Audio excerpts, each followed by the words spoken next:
Capítulo 35. Dios le dijo a Jacob: ponte en marcha y vete a vivir a Betel. Erige allí un altar al Dios que se te apareció cuando escapabas de tu hermano Esaú. Entonces Jacob dijo a su familia y a quienes lo acompañaban: desháganse de todos los dioses extraños que tengan con ustedes, purifíquense y cámbiense de ropa. Vámonos a Betel.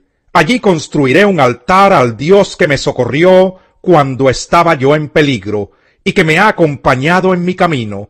Así que le entregaron a Jacob todos los dioses extraños que tenían, junto con los aretes que llevaban en las orejas, y Jacob los enterró a la sombra de la encina que estaba cerca de Siquén.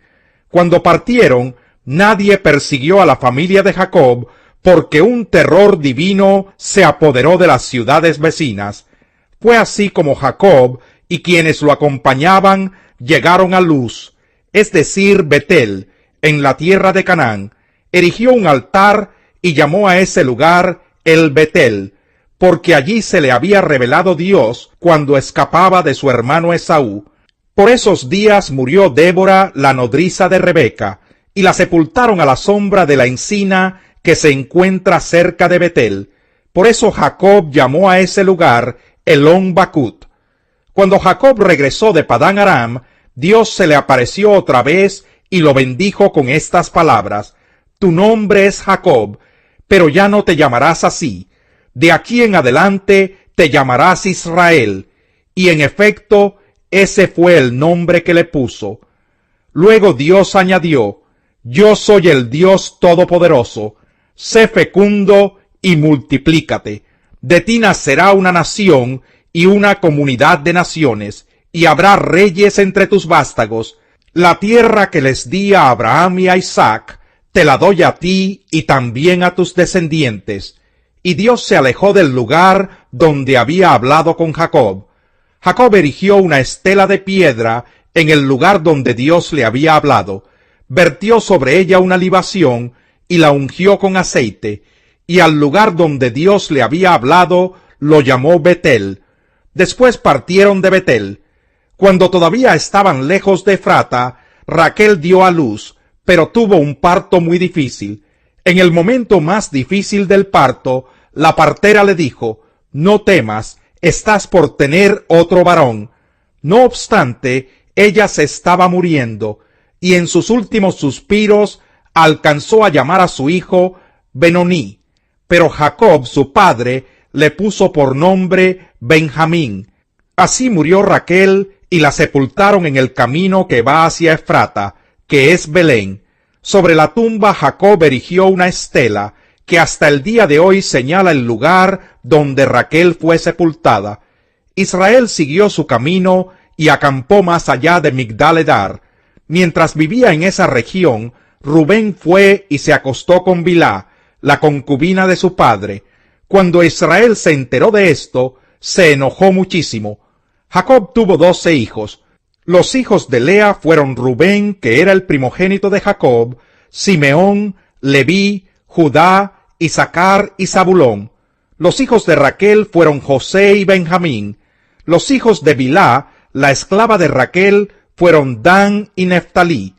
Los hijos de Silpá, la esclava de Lea, fueron Gad y Aser. Estos fueron los hijos que tuvo Jacob en Padán Aram. Jacob volvió a la casa de su padre Isaac en Manré, cerca de Kiriat Arba, es decir, Hebrón, donde también habían vivido Abraham e Isaac.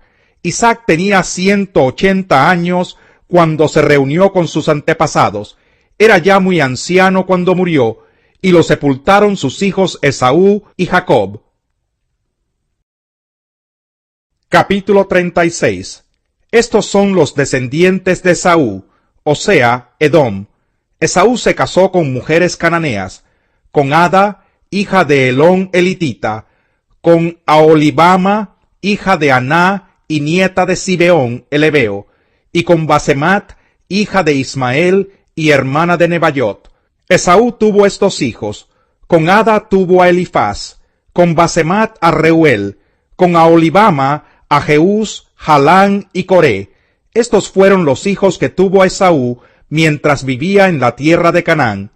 Después Esaú tomó a sus esposas, hijos e hijas, y a todas las personas que lo acompañaban, junto con su ganado y todos sus animales, y todos los bienes que había adquirido en la tierra de Canaán, y se trasladó a otra región para alejarse de su hermano Jacob. Los dos habían acumulado tantos bienes que no podían estar juntos. La tierra donde vivían no bastaba para alimentar al ganado de ambos. Fue así como Esaú, o sea Edom, se asentó en la región montañosa de Seir. Estos son los descendientes de Esaú, padre de los edomitas, que habitaron en la región montañosa de Seir. Los nombres de sus hijos son estos: Elifaz, hijo de Ada, esposa de Esaú, y Reuel, hijo de Basemat, esposa de Esaú. Los hijos de Elifaz fueron Temán, Omar, Sefo, Gatán y Kenaz. Elifaz tuvo un hijo con una concubina suya llamada Timná, al que llamó Amalec. Todos estos fueron nietos de Ada, esposa de Esaú. Los hijos de Reuel fueron Nahat, Sera, Sama y Misá. Estos fueron los nietos de Basemat, esposa de Esaú. Los hijos de la otra esposa de Esaú, Aholibama, que era hija de Aná y nieta de Zibeón, fueron Jeús, Jalán y Coré. Estos fueron los jefes de los descendientes de Esaú. De los hijos de Elifaz, primogénito de Esaú, los jefes fueron Temán, Omar, Sefo, Kenaz, Coré, Gatán y Amalec. Estos fueron los jefes de los descendientes de Elifaz en la tierra de Edom, y todos ellos fueron nietos de Ada. De los hijos de Reuel, hijo de Esaú, los jefes fueron Nahat, Sera, Sama y Misá.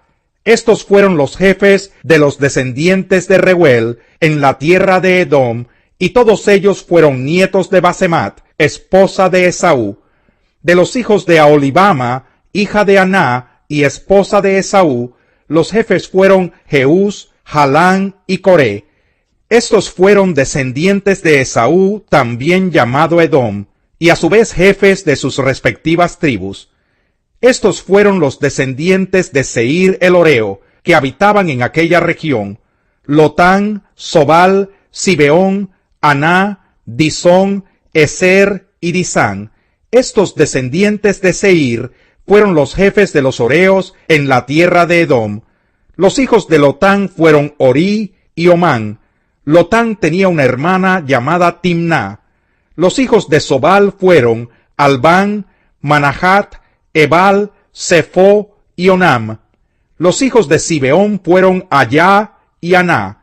Este último es el mismo que encontró las aguas termales en el desierto mientras cuidaba los asnos de su padre Zibeón. Los hijos de Aná fueron Disón y Aholibama, hija de Aná. Los hijos de Disón fueron Emdán, Esbán, Itrán y Querán. Los hijos de Ezer fueron Bilán, Sabán y Acán. Los hijos de Disán fueron Uz y Arán. Los jefes de los Horeos fueron Lotán, Sobal, Zibeón, Aná, Disón, Ezer y Disán. Cada uno de ellos fue jefe de su tribu en la región de Seir. Antes de que los israelitas tuvieran rey, estos fueron los reyes que reinaron en el país de Edom. Bela, hija de Beor, que reinó en Edom. El nombre de su ciudad era Dinaba. Cuando murió Bela, reinó en su lugar Jobab, hijo de Sera, que provenía de Bosra. Cuando murió Jobab, reinó en su lugar Husán, que venía de la región de Temán. Cuando murió Husán, reinó en su lugar Hadad, hijo de Bedad. Este derrotó a Madián en el campo de Moab. El nombre de su ciudad era Avit. Cuando murió Hadad, reinó en su lugar Samla, que era del pueblo de Masreca. Cuando murió Samla, reinó en su lugar Saúl de Rehobot del río. Cuando murió Saúl, reinó en su lugar Baal-Hanán, hijo de Acbor. Cuando murió Baal-Hanán, hijo de Acbor, reinó en su lugar Hadad. El nombre de su ciudad era Pau. Su esposa se llamaba Meitabel, y era hija de Matred y nieta de Mesab. Estos son los nombres de los jefes que descendieron de Esaú, cada uno según su clan y región: Timná, Alba, Getet, Aholibama, Elá, Pinón, Kenaz, Temán, Misbar, Magdiel e Iram. Estos fueron los jefes de Edom, según los lugares que habitaron. Este fue Esaú, padre de los edomitas. Capítulo 18. Cuando Jesús terminó de orar, salió con sus discípulos y cruzó el arroyo de Cedrón. Al otro lado había un huerto en el que entró con sus discípulos. También Judas, el que lo traicionaba, conocía aquel lugar, porque muchas veces Jesús se había reunido allí con sus discípulos. Así que Judas llegó al huerto a la cabeza de un destacamento de soldados y guardias de los jefes de los sacerdotes y de los fariseos. Llevaban antorchas, lámparas y armas. Jesús, que sabía todo lo que le iba a suceder, les salió al encuentro. ¿A quién buscan?, les preguntó. A Jesús de Nazaret, contestaron. Yo soy. Judas, el traidor, estaba con ellos. Cuando Jesús les dijo, yo soy, dieron un paso atrás y se desplomaron. ¿A quién buscan?, volvió a preguntarles Jesús. A Jesús de Nazaret, repitieron. Ya les dije que yo soy.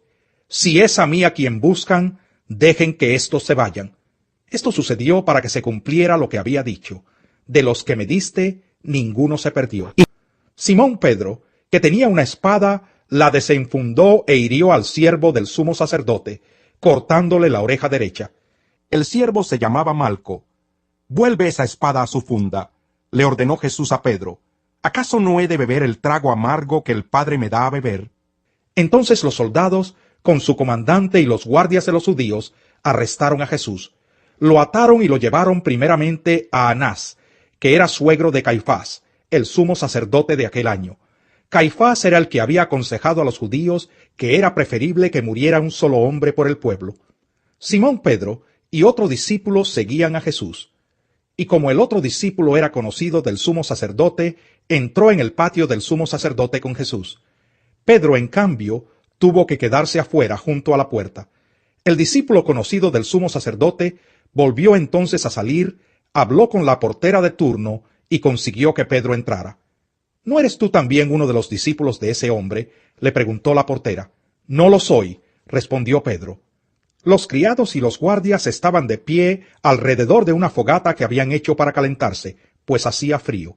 Pedro también estaba de pie con ellos calentándose. Mientras tanto, el sumo sacerdote interrogaba a Jesús acerca de sus discípulos y de sus enseñanzas. Yo he hablado abiertamente al mundo, respondió Jesús. Siempre he enseñado en las sinagogas o en el templo, donde se congregan todos los judíos.